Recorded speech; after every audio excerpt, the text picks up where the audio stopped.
na página de número 18. Na página de número 18, nós temos como tema desse parque, o tema bem selecionado, eu me lembro ainda, pelo pastor João Araújo. Foi inspirado para que o tema desse parque fosse justamente onde os irmãos estão lendo, onde o nosso marido está fazendo um close ali, aqui no tema. E tu, ó homem de Deus, foge do quê? Dessas coisas. Mas antes de pregar, todos os amados estão ainda distribuindo aí as apostilas, eu queria lembrar algo para os irmãos, que eu não vou pregar nada do que os irmãos não saibam. Pastor, se o senhor vai falar tudo que a gente já sabe, por que é que nós estamos aqui? Porque muitas vezes nós esquecemos aquilo que nós aprendemos.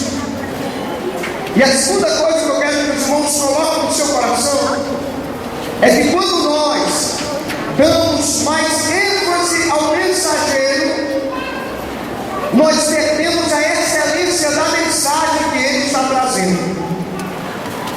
Então eu quero que você me veja questões como de luz amarela, calça azul, com a bolsa aqui do lado verde e com o nome correio, simplesmente trazendo uma mensagem que não é minha, mas é do coração de Deus para o nosso coração, e de que a responsabilidade está em Deus, em que essa palavra possa encontrar guarida no teu coração. Por outro lado, você também tem uma parcela de responsabilidade em adquirir, em trazer para ti tudo que vai ser ministrado nessa noite.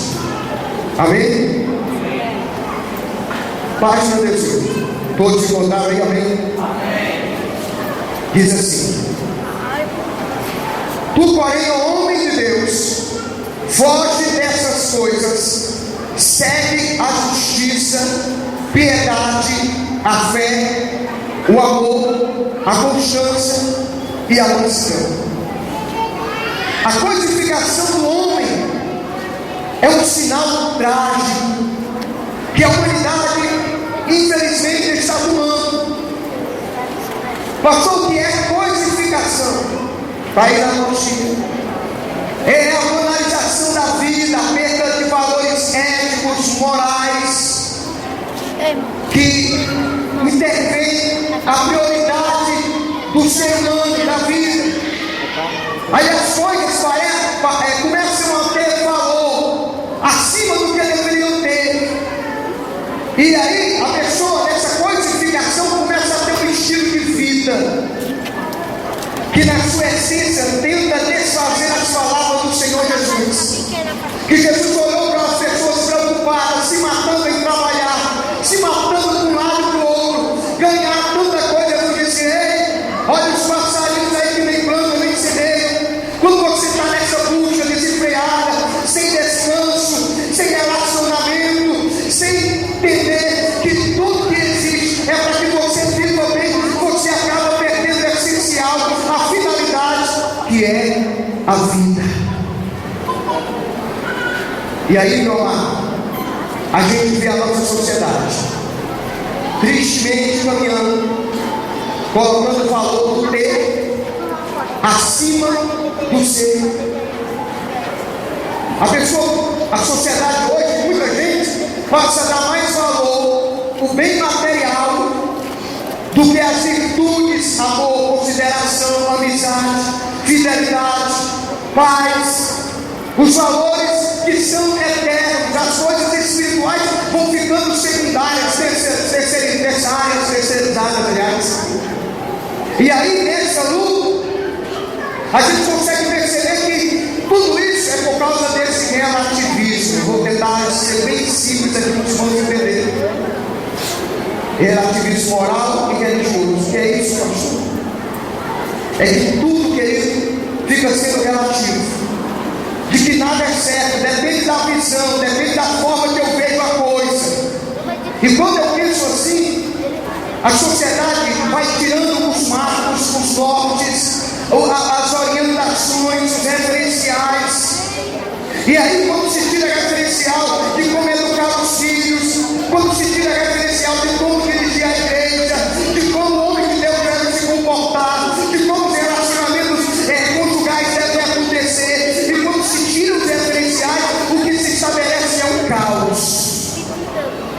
Aí de repente, meu querido, ninguém sabe mais o que é certo, ninguém sabe mais o que é errado. Se o pastor lá está perdendo o sal, está certo. Se o outro está fazendo coisas aí fora da Bíblia, está certo. Porque nós perdemos o referencial. Só que o problema pior lá na apostila é que essa cultura tem invadido o ministério pastoral. E aí a gente vê isso, que tem pastores que deixam de ser pastores para serem administradores de organizações e de instituições. E quando o pastor passa a ser isso, ele vai perdendo o valor de uma alma, e o valor da alma vai passando a ser o valor do patrimônio que a pessoa tem. Se ela tem muito dinheiro, ela é muito importante para a igreja. Se ela tem muita contribuição financeira, ela é muito importante para a igreja. E as consequências dele. Leia a apostila. Excelentes administradores das Laodiceas, onde, como consequência, tem os evangelhos: nu, pobre, miserável. E aí a gente vê todo dia milhares de cônjuges aí sentados à porta dos templos, formosas, e esperando somente aquilo que os ditos evangélicos, pastores têm, que é ouro e prata, porque eles nem querem outra coisa, e nem muitos pastores têm, só aquilo que são servos de Deus que tem o levanta e anda em nome de Jesus. E aí, meu amor, é essa razão que Paulo vai escrever para Timóteo. Essa primeira carta, Paulo vai dizer para Timóteo fugir dessa codificação, dessa coisa. E ele vai mostrar justamente como é que se foge disso, mostrando que a glória de Deus e o poder de Deus muitas vezes só se manifesta na fraqueza. E ela apostila o tópico 1, uma glória que se manifesta na fraqueza. É aí o tropeço de muita gente, principalmente nessa onda da teologia da prosperidade, que tem confundido a mente de muita gente. E aí Paulo vai lembrar para Timóteo entender que a glória de Deus muitas vezes se manifesta na fraqueza. Ele vai lembrar de Jesus, que em fraqueza lá na cruz, esbofeteado, sofrendo, cuspido, caluniado, abandonado, está lá. Quem olhava via fraqueza, via tristeza, mas naquele ato da cruz era a maior manifestação da glória de Deus que o mundo já experimentou. Era aquele momento de fraqueza. A mesma coisa o apóstolo Paulo está dizendo aqui: olha, eu estou preso, abandonado, esquecido aqui, solitário nessa prisão. Eu não estou com meu carro, eu não estou com o meu nome na manchete, eu não sou muito conhecido, e muita gente até nem me considera como pastor, mas eu sei que eu estou aqui preso. Mas existe uma glória que vai se manifestar na minha vida, e essa glória,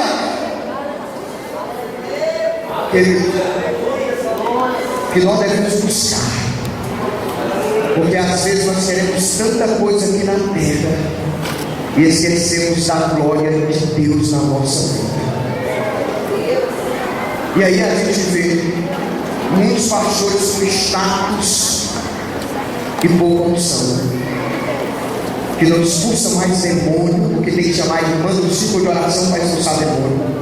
Não ora mais pelos enfermos, porque tem que chamar alguém que ora pelos enfermos, porque a codificação está entrando no coração.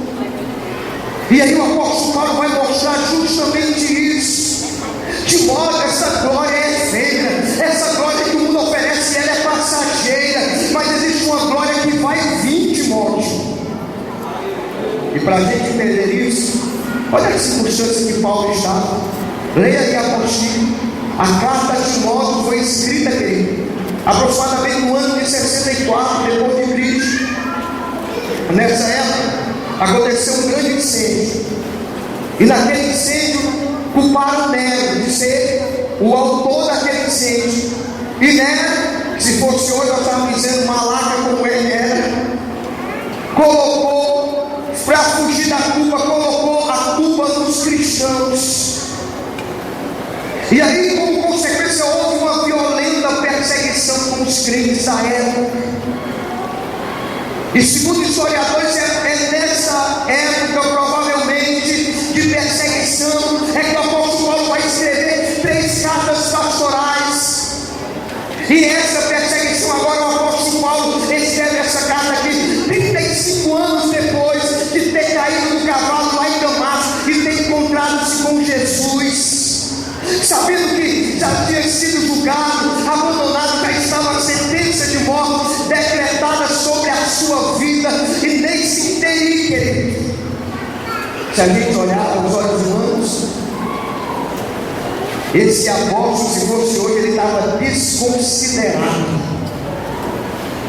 A teologia da prosperidade, que diz que crente não passa por luta, ele estava totalmente fora, querido. Se ele já não era considerado apóstolo naquela época, quanto mais hoje.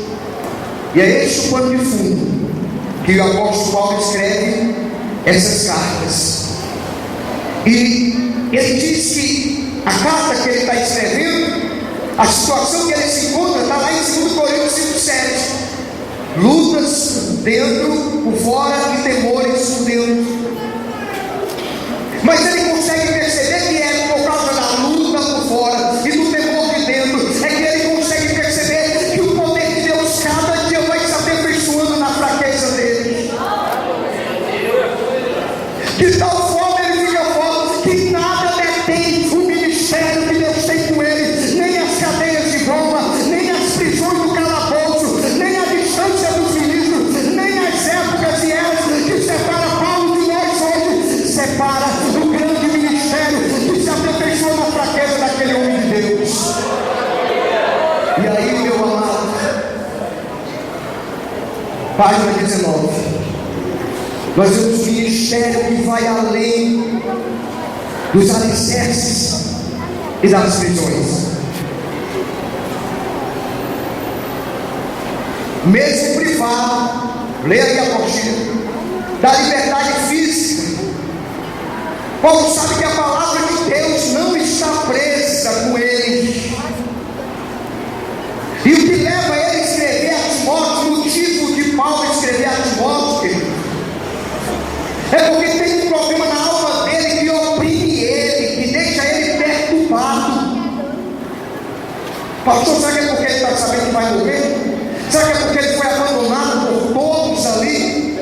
Será que é porque não tem mais ninguém e ele já está velho? Será que é isso que oprime ele? É não. Ele diz lá em 2 Coríntios, capítulo 11, versículo 28, o que me oprime todo dia é o cuidado das igrejas do Senhor. A minha preocupação é ver as igrejas prosperarem, que o Satanás não se meta lá, que não haja heresia, que a manifestação da glória aconteça nessas igrejas.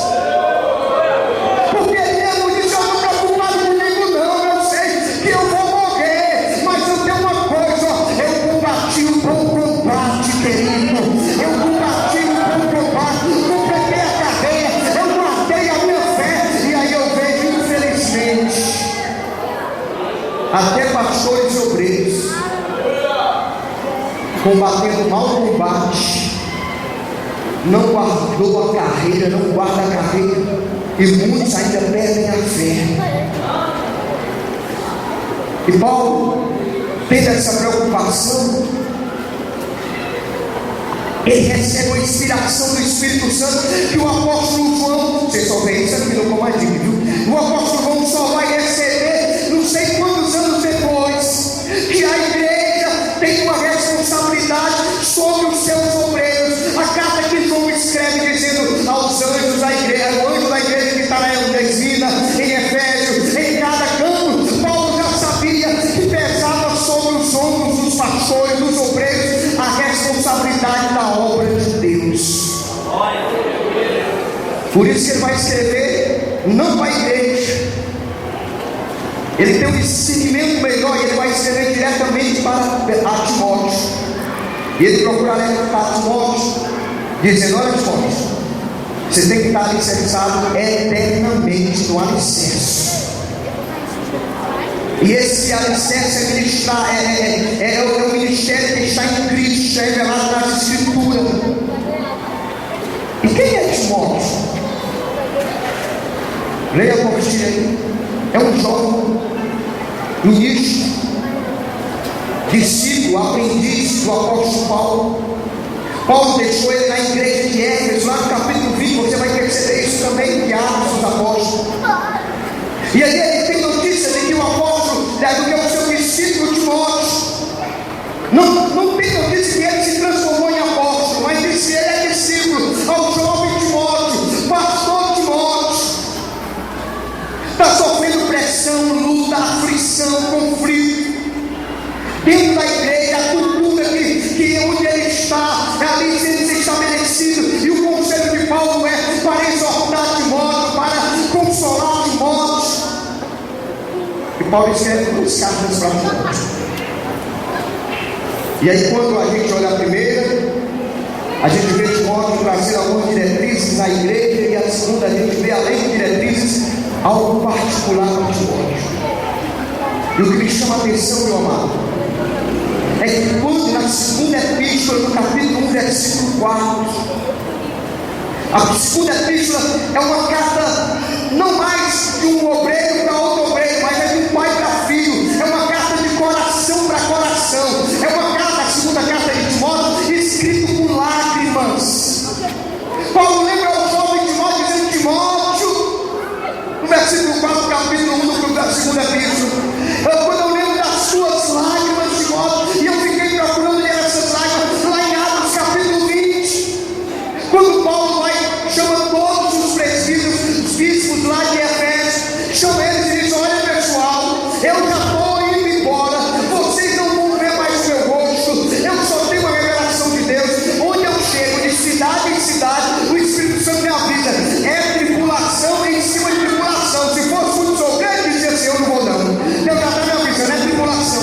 E Paulo lembra disso, e quando Paulo disse: olha, vocês não vão me ver mais, aí Ágabo pega o cinto de Paulo e diz assim: epa, quem está com esse cinto aqui, ó, o Espírito me revela que vai ser preso, vai ser levado. Aí o povo abraça Paulo, aí Timóteo pega o pescoço de Paulo, começa a chorar e diz: Paulo, não vai não. Aí diz Paulo: olha, que é isso? Você está querendo me machucar pelo Evangelho de Jesus? Estou disposto a sofrer não, é morrer pelo Evangelho de Jesus, porque eu sei que tenho Cristo. Meu amado, escuta, quero falar o teu coração e a tua mente, que Deus está falando para nós nessa noite, meu amado, jovens Timóteos, que somos perdões, que Deus está dizendo, é para mostrar que o alicerce do ministro, do obreiro, tem que estar, querido, em Cristo, porque o ministério está, como o ministro tem que estar alicerçado em Cristo, o ministério está alicerçado na vida do ministro. E todo esforço de Paulo com uma finalidade. Ele quer ver aquele pastor triunfando. Ele quer ver aquele pastor progredindo, porque perto dos outros daquele pastor de monte. Porque ele sabe que agora os pastores e obreiros receberam a chave do reino do céu nas suas mãos. E aí Paulo vai escrever justamente porque ele sabe da árdua tarefa de pastorear. É só Paulo que sabe, infelizmente eu também aprendi. A árdua tarefa. E Paulo sabe que nem todos os que são chamados para o ministério têm sucesso em todas as áreas. Tem sucesso em todas as áreas. Existem algumas áreas, queridos, que nos traz frustrações, decepções. Existem algumas áreas dentro do ministério que a gente não consegue alcançar, que traz tristeza na alma. E por isso que a gente vê não poucos obreiros desistindo da obra de Deus. Segunda carta de Timóteo, Paulo consegue perceber que Timóteo está entregando o dom. E aí eu vejo gente assim da mesma forma, largando a mão do arado, voltando a pegar aquelas velhas redes de pescadores. Isso acontece, sabe Agora, igreja, porque os pastores, os homens de Deus, são gente de carne e osso, e muitas vezes nós pastores apontamos para o alvo, para o poder, mas às vezes nós somos que nem Josafá, quando lá no capítulo 20 de 2 Crônicas, versículo 12, porque às vezes nós não alcançamos o alvo, aquilo que a gente tanto planejou e no fim não deu certo, e aí a gente se cerca de inimigos dentro do ministério, se cerca de problemas, de situações, de dificuldades, de pessoas que estão esperando a gente vacilar para dizer: eu disse, que esperam o nosso próprio fracasso, para dizer que nós não somos perfeitos, aquilo que a gente já sabe. E tem hora que o pastor está assim que nem Josafá, de joelho, cercado pelos inimigos e dizendo: Deus, o Senhor não vai julgar essa causa não, porque em nós não há força perante essa grande multidão que vem contra nós, mas todavia os nossos olhos estão postos em ti.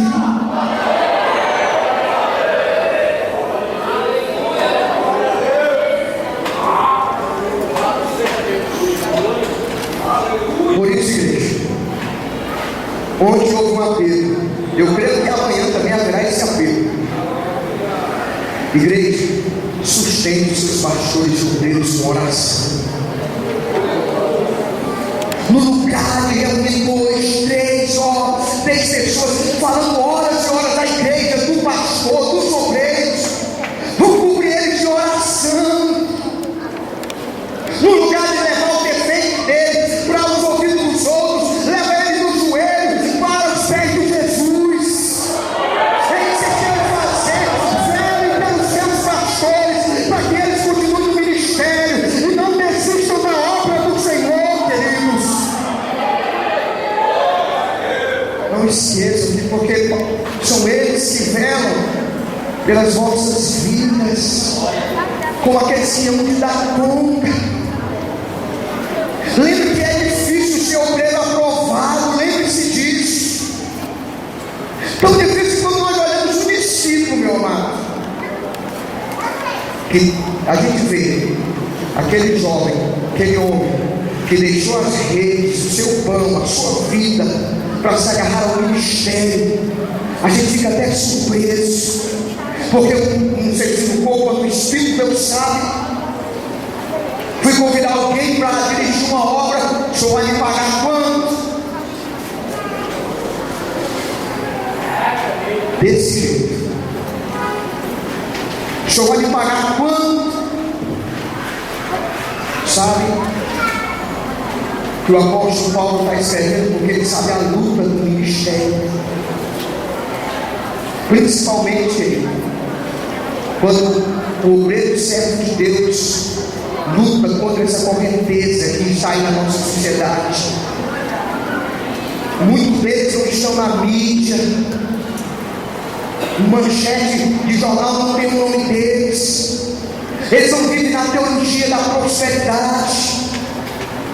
Aí é raro a gente ver hoje na igreja esses pastores que andam perto do Senhor, esses pastores que trazem marcas no seu corpo e na sua história, tem marcos na sua vida, porque eles se sentem assim, eles vivem e se sentem assim, como obreiros e pastores que acreditam que são sal derramado para curar as águas amargas, luz para brilhar nas trevas que está caminhando a nossa sociedade, e através deles é que o mundo consegue perceber a glória de Deus na vida deles. Quantas igrejas hoje não reconhecem isso?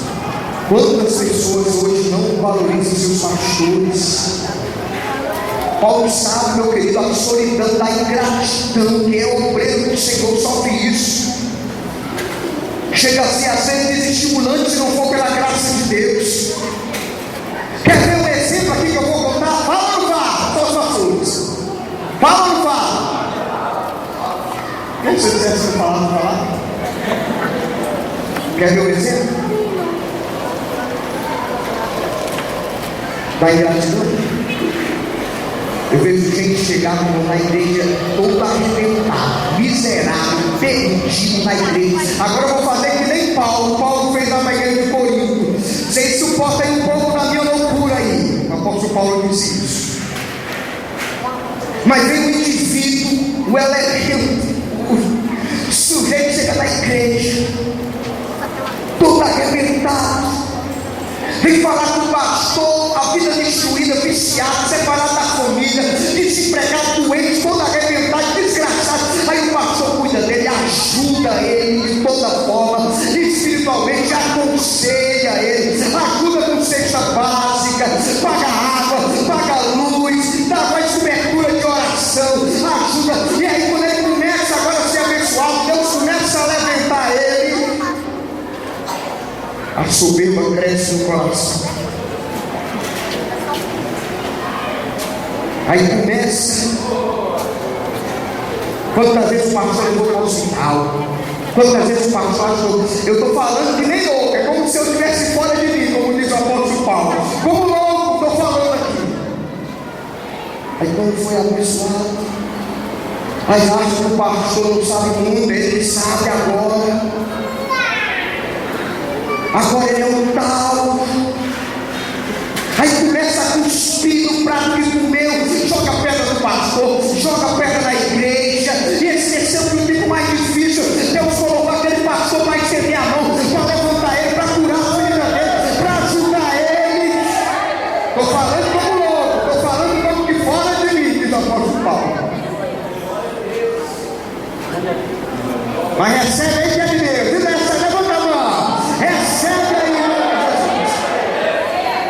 Porque Deus está querendo que você traga a memória. Porque tem gente aqui que estava no lamaçal, caiu na lama, e foi algum desses pastores que Deus usou para abençoar a sua vida, que Deus usou para estender a mão para você, que Deus te ajudou. Deveria pelo menos ter a consideração de dizer obrigado, pastor. Estou falando fora de mim, suporta um pouco da loucura aí. E aí, que não acaba por aí, não. Às vezes esse sujeito morre a lição. Depois lá vem ele, quebra a cara, lá vem ele de novo. Vou falar como que fora de mim, como que eu estou louco. Eu estou louco. Aí dá vontade de dizer assim, bem feito. Não disse? Chegou. Mas aí a gente se lembra que Jesus olhou para nós e disse: Tu me amas, filho. Amo, Senhor, apacenta as minhas ovelhas.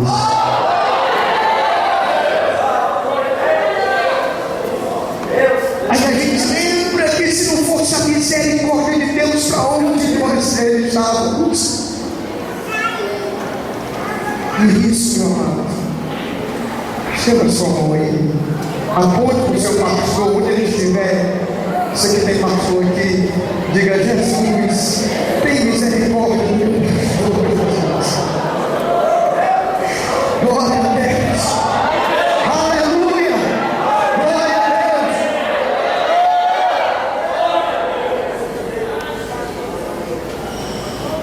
Paulo sabe que o obreiro tem necessidade. Paulo sabe da luta de desmonte. E de vez em quando a canção de jeito para segurar as ondas do pastor. Porque às vezes o ministério é solitário. Além das incompreensões, da sua barriga, das apunhaladas nas costas. De vez em quando a pessoa tem alguém para derramar nossas lágrimas. Graças a Deus pelas esposas dos pastores. Porque como é uma bênção essas mulheres. Elas é desse jeito. E um dia eu estava olhando para minha esposa, eu não disse para ela, não. Eu olhando para ela e disse: rapaz, o pessoal fez aqui, não tem gente perfeita no mundo, Alice. Eu não sei que mundo eles vivem, mas no meu eu encontrei a pessoa perfeita.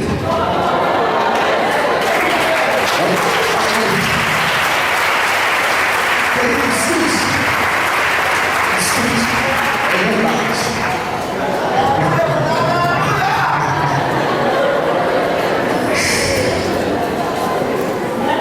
E de vez em quando nós precisamos ter alguém como Timóteo, de um apóstolo Paulo,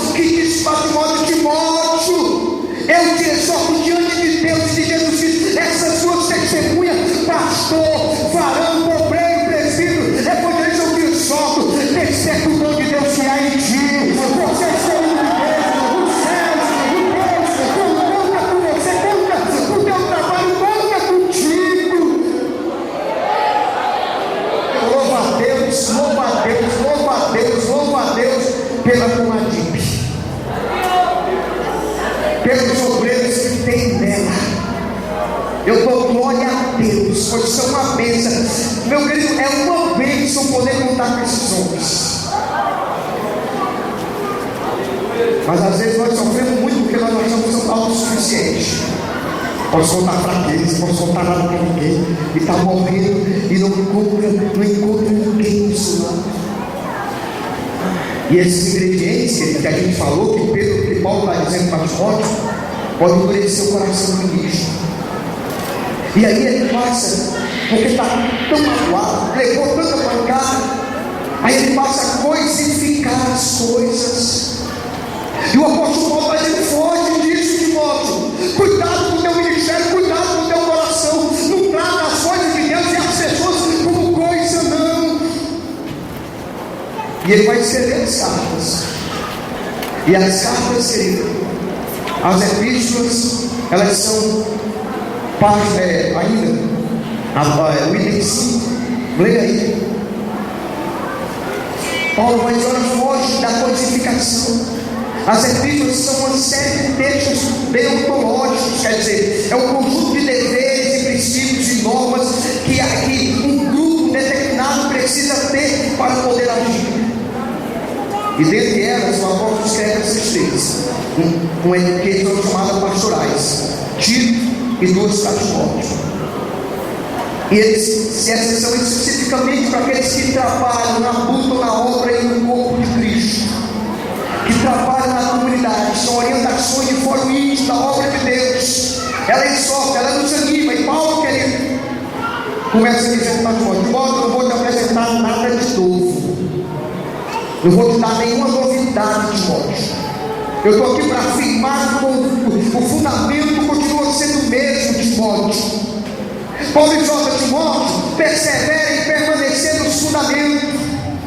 Ele chegou a dizer em Filipenses 3:1: eu não me canso de dizer a mesma coisa, porque é segurança para vós. Tem nada de novo, eu só quero lembrar as coisas pequenas, as coisas que verdadeiramente simples, que nós sabemos, mas com o passar dos anos nós vamos esquecendo, que é a base de toda a nossa fé.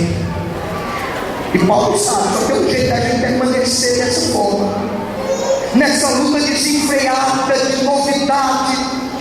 Mas porque o pastor fulano começou agora, a igreja está lotada, onde fulano recebeu a visão.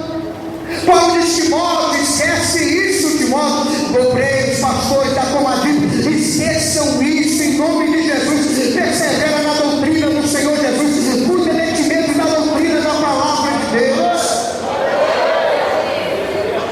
Passa a página 20.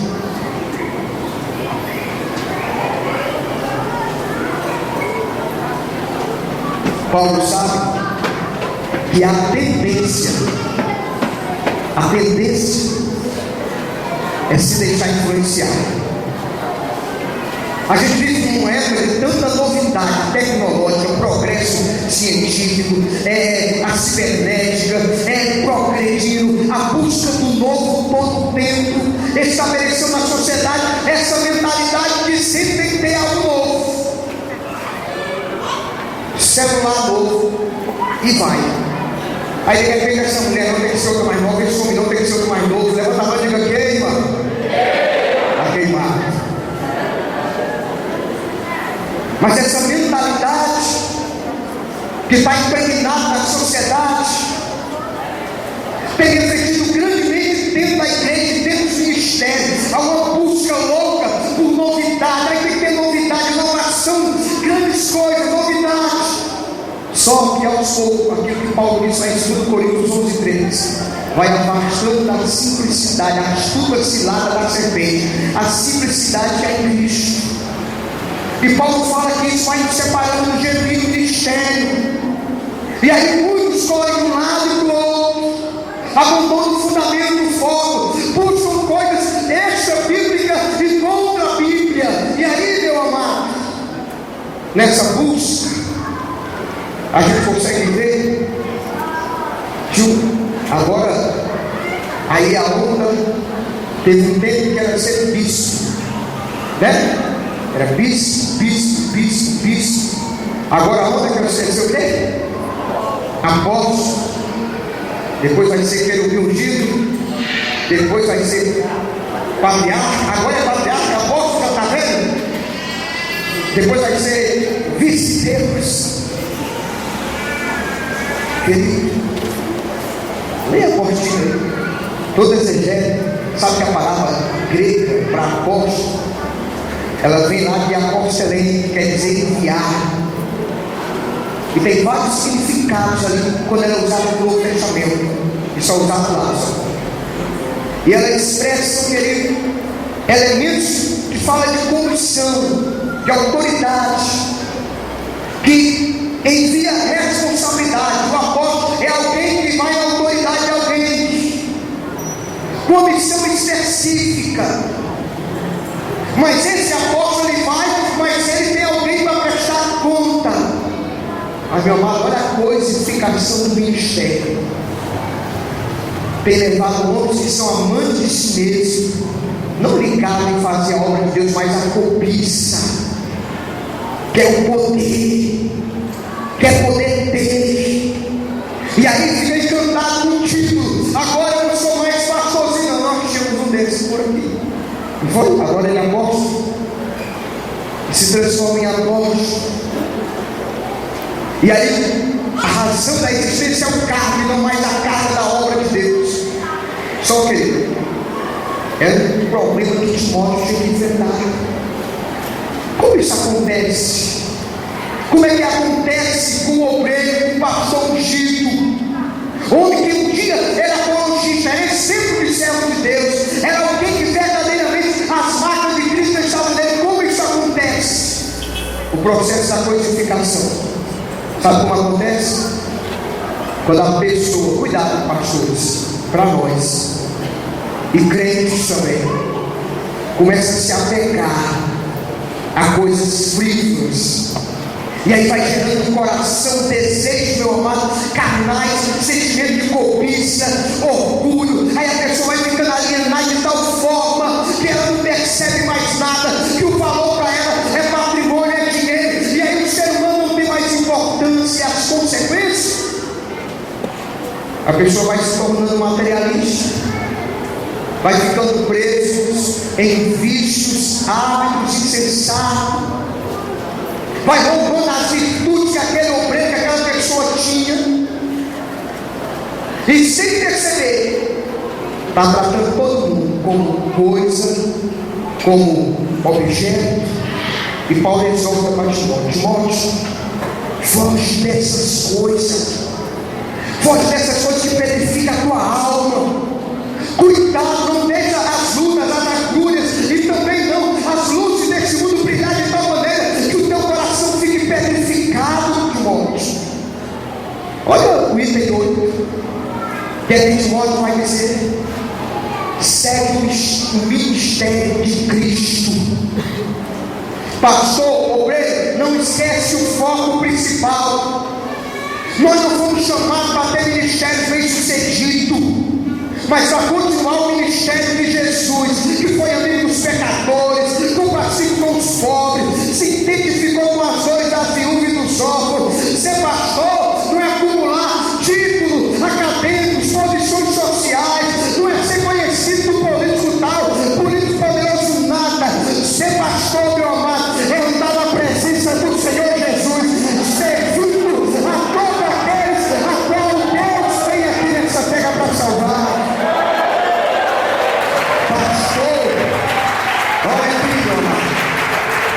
Pastor bíblico, e é isso que nós devemos buscar. Ser pastor bíblico é pastorear, é conhecer e vivenciar a intimidade de Deus e as aflições dos irmãos.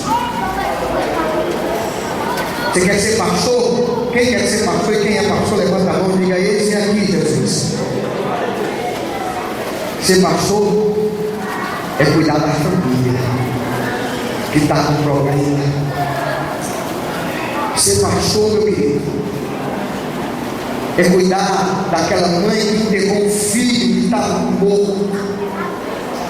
É visitar aquela que perdeu o marido, aquela que está precisando de uma cesta básica, aquela que está precisando de uma ajuda.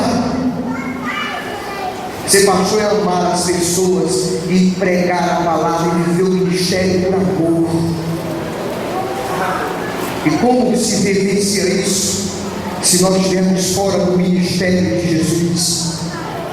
Que ele olhou e disse: olha, vale mais a alma do que qualquer coisa dessa terra. É tão sério isso, tão importante isso, é tão verdade, que pode ter a igreja mais rica aqui do mundo, o maior tesouro do mundo, mas quando a trombeta soar, aliás, e tocar lá no céu, escute o que vai acontecer. Pode ter um microfone de ouro mais caro, as cadeiras melhores, os carros importados melhores, todo o ouro, mas quando a trombeta tocar, vai levar o maior ouro precioso de Jesus, que é a vida do ser humano, que são os servos de Deus, que são aqueles que foram lavados lá na sua lavados pelo sangue de Cristo. É esse sim que é o maior tesouro de Deus. Persegue a nobreza do ministério de Cristo, usando a piedade. Paulo está dizendo de modo a excelência do ministério está em fugir dessas coisas. Sai fora disso, Timóteo. O ministério abençoado está no secreto da oração e dentro da vontade de Deus. Tira do teu coração: ai, eu quero ter a maior igreja, o maior templo, meu amado, isso não importa não. O que importa para Deus, seja ministro fiel do Senhor Jesus como bom dispenseiro de Cristo. Isso sim é ministério bíblico, é ministério de Deus. Foge do encanto, do brilho que tem ofuscado aqui no mundo, que tem ofuscado muita gente. Busque ser sempre salvo. É isso que o apóstolo está dizendo. Principalmente quando ele vê a coroa preparada para ele, onde todos estão almejando: ai, eu quero estar na televisão, eu quero estar aqui, eu quero ser conhecido, que é isso todo. Paulo está dizendo: eu estou aqui olhando para aquela coroa que está lá no céu, proposta não só para mim, mas para todos aqueles que fazem a vontade do meu Pai. Timóteo, seja essa pessoa e transmite e levanta homens fiéis e idôneos que por sua vez instruam outros da mesma forma. Não permitam, pastores, que as igrejas se tornem palco de show. Pastores, não alimentem seus rebanhos com coisas carnais, com aquela coisa da natureza humana, mas segue a palavra dentro e fora do templo. Anuncie a mensagem do Evangelho, a palavra que liberta, a palavra que transforma, a palavra que abençoa, a palavra que levanta, a palavra que santifica, a palavra que sacia, a palavra que alimenta, a palavra que traz paz, a palavra que traz fé, a palavra que faz aquilo que ninguém pode fazer nessa terra. Pregue a palavra, viva a palavra, lama sua e cantarás. Pregue a palavra de Deus. Pregue a palavra de Deus. Timóteo, não corra a corrida do cego. Paulo diz a Timóteo, estou terminando: os que querem ficar ricos caem em laço, perdem o entendimento e se transformam em cegos espirituais. E cego espiritual vê o que todo mundo vê, porque sua visão está embaçada e passa a olhar o mundo como o ímpio vê, porque não tem mais visão de Deus na sua vida e nem no seu ministério. Ele olha para o pecado e não vê mais o pecado, porque está cego. Olha para o mundo perdido e não vê pessoas perdidas. Vivencia as mesmas coisas que o mundo está vivenciando, porque está cego e vê a mesma luta do cotidiano, como todo mundo vê, e não vê o agir de Deus e nem a manifestação de Deus na sua vida. E ele começa a olhar o caminho do cego, caminho sem luz e sem visão espiritual. É o que, escuta isso, você só vê na Comadimp. É o que a gente vê, isso é revelação de Deus, meu amado. O que a gente vê em muitas igrejas são os cultos sensoriais. Até as pessoas são sensoriais. Que é isso, pastor? A pessoa só, se eu me tremer, se me arrepiar, se vier uma palavra, pode estar dizendo aqui escrita, mas se não se arrepiar, e aí, como cego não vê, cego para poder sentir o estado cósmico que está, tem que pegar e tem que sentir, porque senão não acredita, porque não vê. E aí, meu amado, nessa cegueira espiritual, nessas igrejas que a gente vê isso, aí a onda é essa. Olha, ouça a voz do teu coração. Não importa, meu filho, está te fazendo feliz? Pense adultério, não tem problema não. Mas você não está feliz? Se der errado, não tem problema não. Siga a voz do teu coração. Importante é que você se sinta bem. Aí porque se sentir bem, não pode mais pregar contra o pecado, não pode mais pregar aquilo que a palavra de Deus diz. Mas Paulo está dizendo, é a mesma armadilha que Satanás colocou com Jesus lá no deserto. Qual é, pastor? Mudar o ser pelo ter. É o que ele quer fazer com pastores e obreiros que estão cheios da vontade de Deus. Jesus sai do batismo das águas, o Espírito Santo desce, Jesus ouve a voz dizendo que ele é filho de Deus, ele tem um testemunho de João Batista, e o Espírito Santo leva ele para o deserto. É a mesma coisa que o inimigo faz com muitos obreiros que receberam o Espírito Santo, que tem testemunho do seu chamado, que ouviu a voz de Deus, mas quando está no deserto, Satanás chega e diz assim: não é pastor? Então pega, então faz, então satisfaz o teu desejo, cumpre realmente conforme tu quer. Isso tem invadido, meu irmão, muitos mistérios. E aí pastor hoje colocou um brinco, colocou os olhos dele e fez, sabendo, um rato de jumento, de cavalo de jumento. E aí agora é popstar, agora é artista. E aí o problema é que se torna mais amigo do mundo e do deleite do que amigo de Deus.